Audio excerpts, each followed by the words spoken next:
Le business plan est mis en place.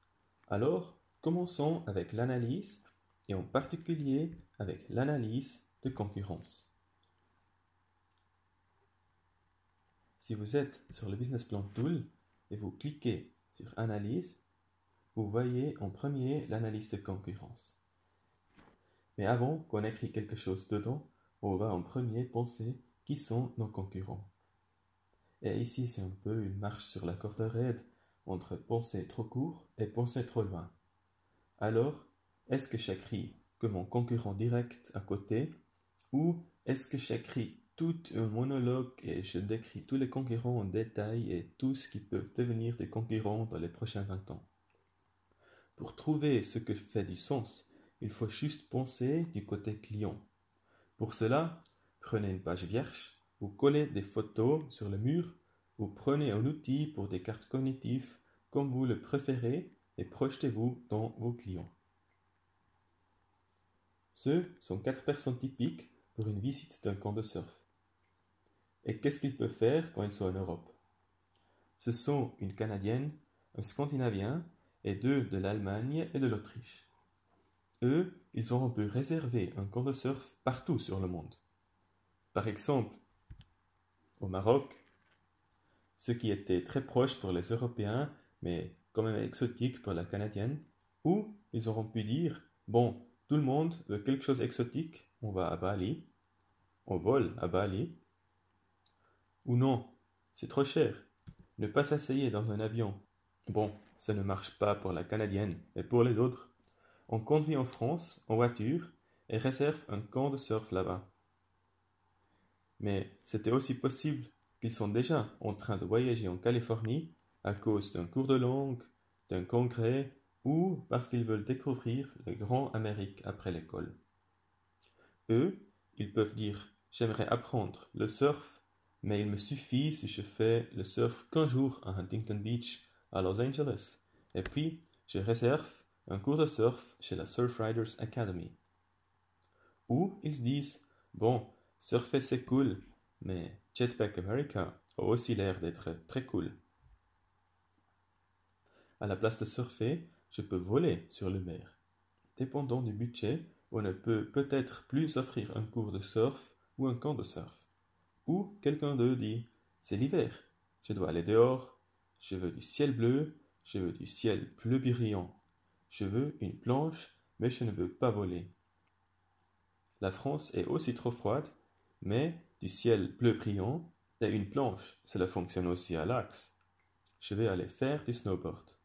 Comme ça, on a à peu près les concurrents qui sont en discussion pour ces 4 amis.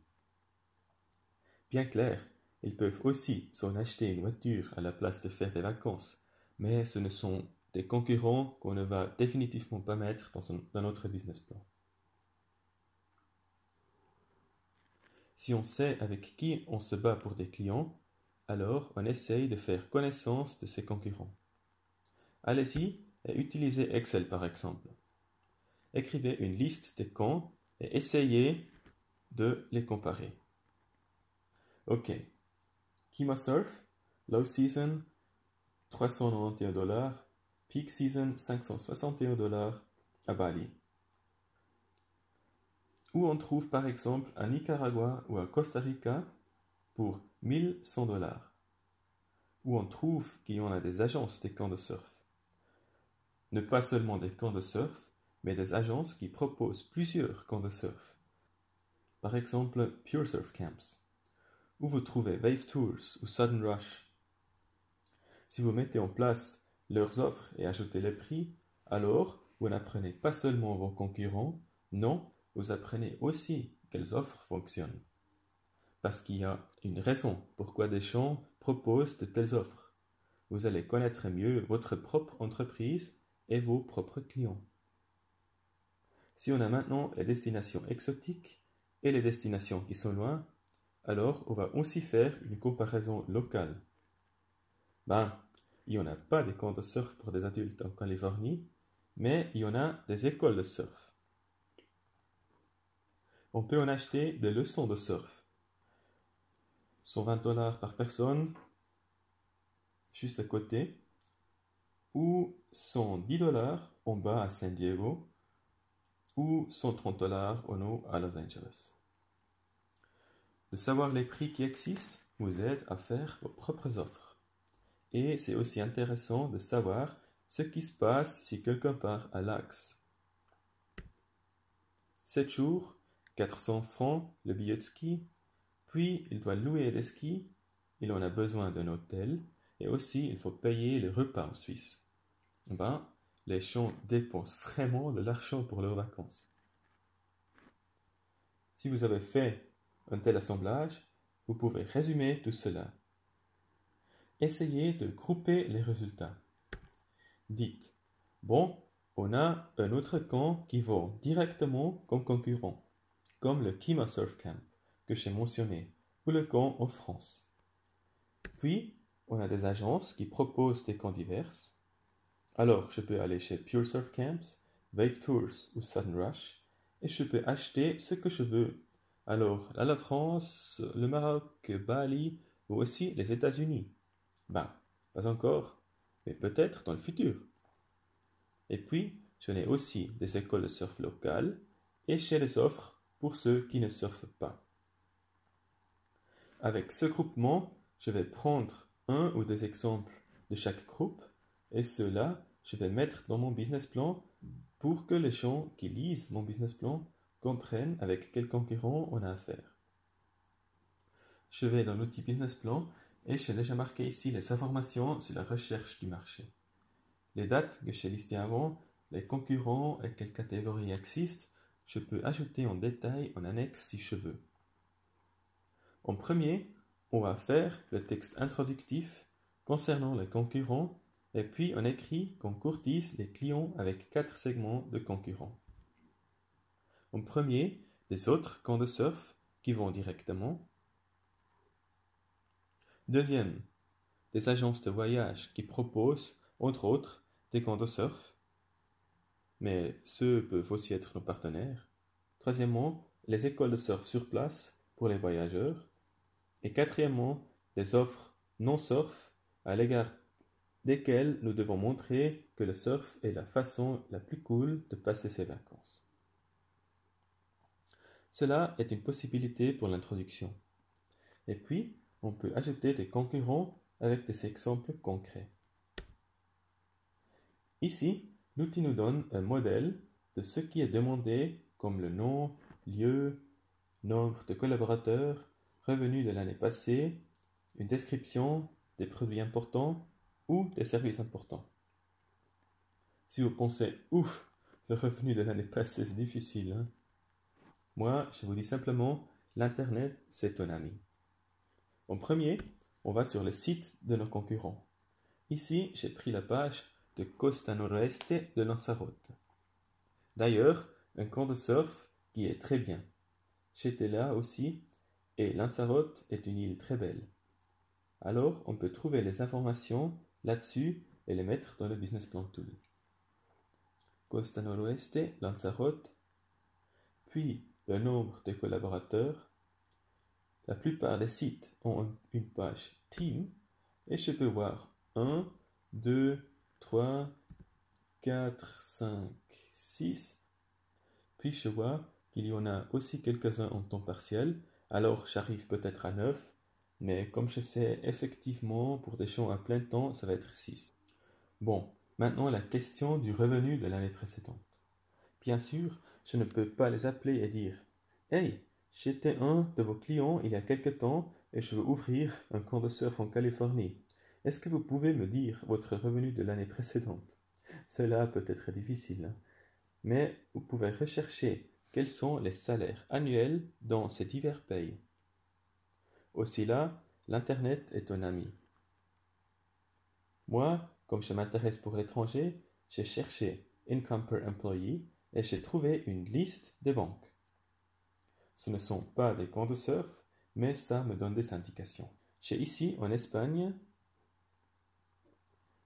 le Revenue per Employee, donc le revenu par collaborateur de 265 000, 266 000, et en Suisse, j'ai 800 presque 820 000. Ben, nous ne vont pas faire une banque, mais je peux penser qu'est-ce que c'est le revenu en Suisse par collaborateur si on ne parle pas des banques. Bien sûr, c'est très dépendant des secteurs. Si je vends des voitures chères, ça va être un peu plus. Si je vends simplement des prestations de services, ça va être un peu moins. Mais je peux dire en Suisse, par collaborateur, 150 à 250 000. Si je sais ça, et si je sais ce qui est payé par les banques, bien sûr beaucoup plus, et je peux voir le rapport, je peux supposer que le rapport reste à peu près le même. Donc, je peux à peu près dire 3 fois de moins en Espagne. Donc, en Suisse, environ 150 000, et en Espagne, environ 50 000, jusqu'à 80 000. En Suisse, 250 000. Bon, maintenant, je dis, on suppose d'avoir 6 collaborateurs. C'est ce qu'on a compté avec une année, avec un revenu annuel de 50 000 par personne. Alors, ils vont environ avoir un revenu total de 300 000 francs. Supposons qu'on a 6 collaborateurs à 80 000, donc le chiffre le plus haut. Donc, on arrive environ à 480 000 francs. Comme ça, j'ai une estimation de ce que c'est le revenu annuel de mon concurrent. Bien sûr, elle n'est pas parfaite, mais cela n'est pas exigé à ce point-là.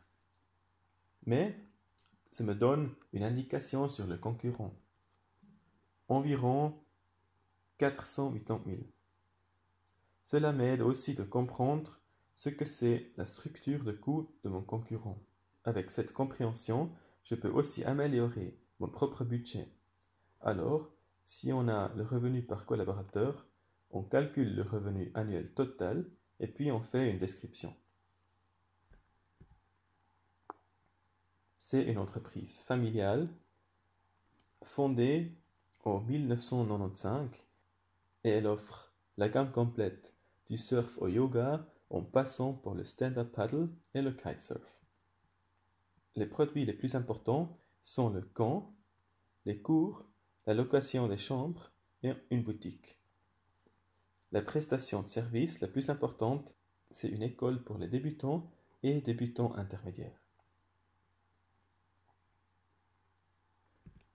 Puis en bas, j'ai aussi une description des points forts.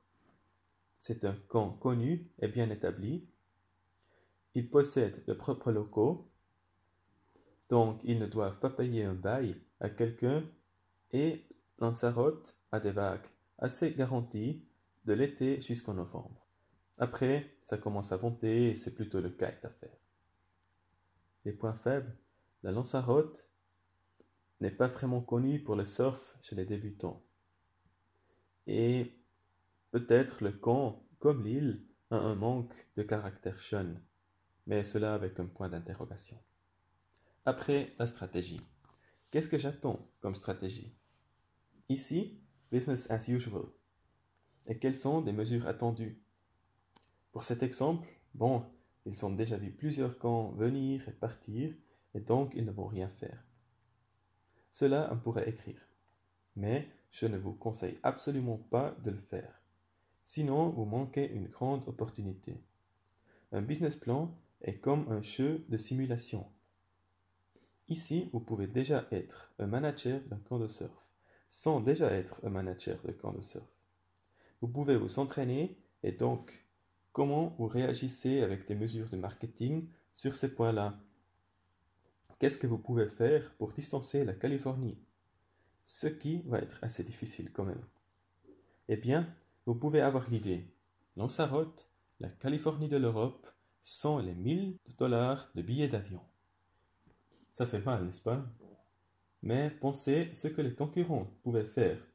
Et puis, vous pouvez penser ce que vous pouvez faire pour être capable de dire « Eh, Lanzarote, quelle copie !» Mais cela est pour plus tard. Alors pour la stratégie et les mesures attendues, essayez de bien penser comment vos concurrents pouvaient vous faire mal. Ça aide franchement de comprendre où sont vos points forts et vos points faibles. Alors, en conclusion, vous avez les concurrents et vous pouvez les mettre ici. Moi, j'ai le camp à Lanzarote comme exemple. Après, j'ai un camp à Bali. C'est un camp important car c'est assez grand. Et puis, j'ai aussi analysé une école de surf locale à San Diego. Cela nous aide de comprendre la concurrence. Eh bien, on a fini avec l'analyse de concurrence. Et dans le chapitre prochain, on va voir l'analyse SWOT.